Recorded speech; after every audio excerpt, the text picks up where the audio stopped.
Critical thinking did not vanish overnight. It wasn't stolen. It wasn't banned. It wasn't destroyed in a single moment. It eroded. Quietly. Gradually. Almost politely. Most people didn't notice it disappearing because it was replaced with something easier, faster, and far more comforting. Opinions replaced thinking. Reactions replaced reasoning. Belonging replaced truth. Today, we live in a world where information has never been more accessible and understanding has never been weaker. So, the question is not why people are wrong. The question is, why are fewer people capable of thinking deeply at all? This video explores 20 reasons why critical thinking has disappeared. Not as an insult, but as a diagnosis. Reason 1, comfort has replaced curiosity. Critical thinking is uncomfortable. It requires effort. It creates uncertainty. It forces you to admit you might be wrong. Modern life, however, is built around comfort. Algorithms show us what we already agree with. Products are designed to remove friction. Opinions are delivered, pre-packaged, and emotionally soothing. When comfort becomes the highest value, curiosity dies. People stop asking, "Is this true?" and start asking, "Does this feel right?" Once feelings become the standard of truth, thinking becomes optional. Reason 2. Opinions are treated as identities in the past. Beliefs were something you held. Now, beliefs are something you are. When opinions fuse with identity, questioning an idea feels like a personal attack. Critical thinking becomes dangerous not because it's wrong, but because it threatens belonging. People defend ideas they didn't reason themselves into. They inherit beliefs socially. Thinking critically now risks rejection, isolation, social punishment, so most people choose safety over truth. Reason 3. Speed has replaced depth. Critical thinking requires slowness, reflection, pause, mental friction, but modern systems reward speed. Fast reactions, instant takes, immediate outrage. The faster you respond, the less you think. Social platforms are designed to keep you reacting, not reflecting. News cycles move faster than comprehension. Attention is fragmented into seconds. Depth cannot survive in a world that never slows down. Reason for emotion is confused for intelligence. Strong emotions now signal credibility. Anger equals passion. Certainty equals authority. Confidence equals correctness. But emotion is not evidence. Critical thinking requires emotional regulation. The ability to pause emotional reactions long enough to examine facts. When emotion dominates, reasoning collapses. People no longer ask, "What is true?" They ask, "What makes me feel justified?" Reason 5. Education trains memory, not thinking. Most education systems reward memorization, compliance, correct answers, not questioning, skepticism, independent reasoning. Students are taught what to think, not how to think. They learn to repeat conclusions without understanding the reasoning behind them. Over time, this trains obedience, not critical analysis. Have you ever noticed how easy it is to just go with the flow? To nod along with what everyone else is saying? To accept the headlines you see, the opinions shared in your social circles, without really stopping to question them? It's comfortable, right? It's simple. But have you ever wondered what the cost of that comfort is? Let's talk about something that feels a bit old-fashioned today. Critical thinking. I'm not talking about being cynical or arguing just for the sake of it.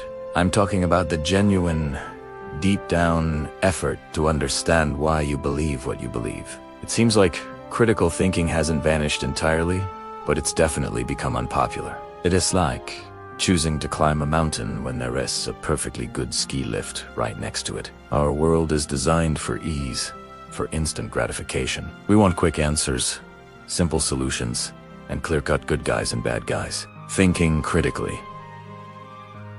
That takes time. It takes energy.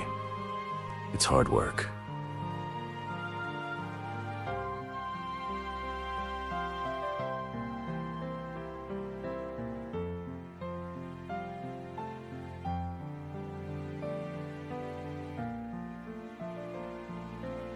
Stepping outside of that questioning the consensus can feel isolating. It can feel like you're rocking the boat. But here, that's the thing.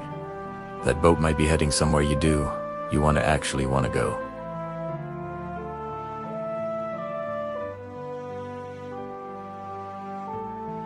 Well, the goal of critical thinking isn't to win every debate or to feel intellectually superior to others. It's not about puffing out your chest and saying, "I'm smarter than you."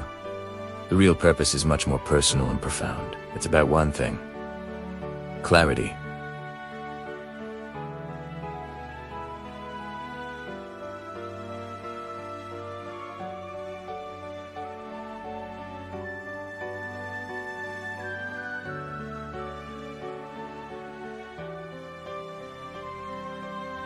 It's like being handed a pre-packaged set of ideas when you're born. You carry it around your whole life, assuming it's yours. But you never actually looked inside the box. You never examined each idea to see if it holds up, if it aligns with your values, if it makes logical sense. You're living on borrowed convictions. This process of inheritance is completely natural. We all start there, but at some point, we have a choice. We can continue to carry that box without question, or we can decide to open it up and take a look. This is where the responsibility of thinking comes in. It's a duty you have to yourself. It's the act of taking ownership of your own mind. Let's break down what this actually looks like. It starts with asking questions. Simple questions.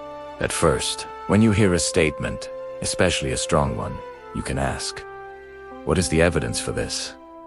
Is the source reliable? What biases might this person or organization have?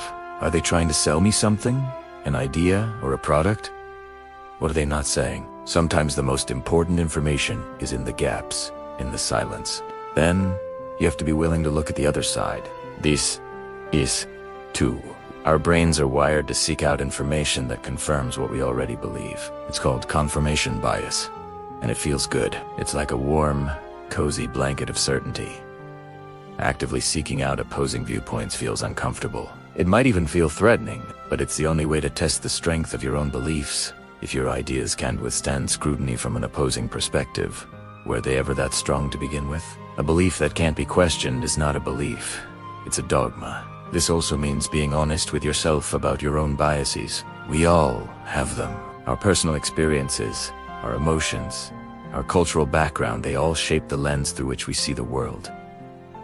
Acknowledging your lens doesn't mean you're wrong. It just means you're human. True intellectual honesty isn't about being perfectly objective. That's impossible. It's about knowing where your blind spots are and trying to compensate for them.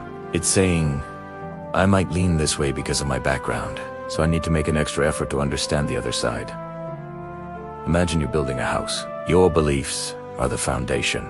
If you build that foundation with materials you never inspected, with bricks you just found lying around, how confident can you be that the house will stand firm in a storm? The winds of misinformation, the floods of propaganda, the earthquakes of personal crisis will all test your foundation. Critical thinking is the process of inspecting every single brick. It's about making sure your foundation is solid, built by you, for you. And this isn't just an abstract philosophical exercise. It has real-world consequences.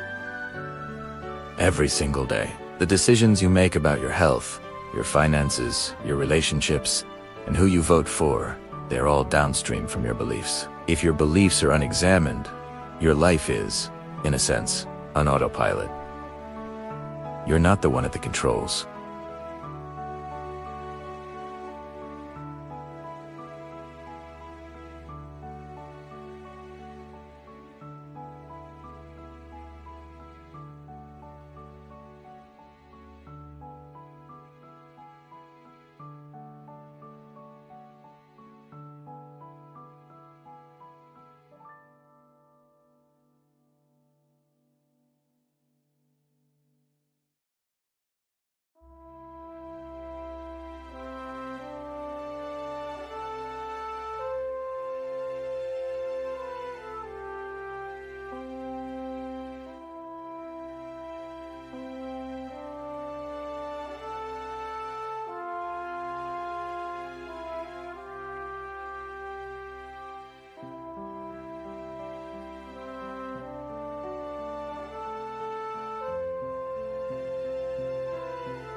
You might find that it needs to be modified, that it was too simplistic. And any of those outcomes is a victory. Because in every case, you have replaced an inherited assumption with a chosen conviction.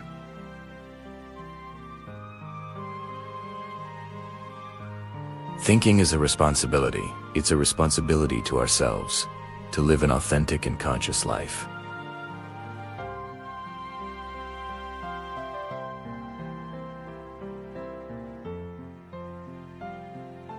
It's not the easy path, but it's the only path that leads to a mind you can truly call your own. The ski lift might get you to the top faster, but the view is so much clearer when you've made the climb yourself. Thank you so much for watching. If this idea resonates with you, I'd love to hear your thoughts in the comments. And if you want to explore more ideas like this, consider subscribing.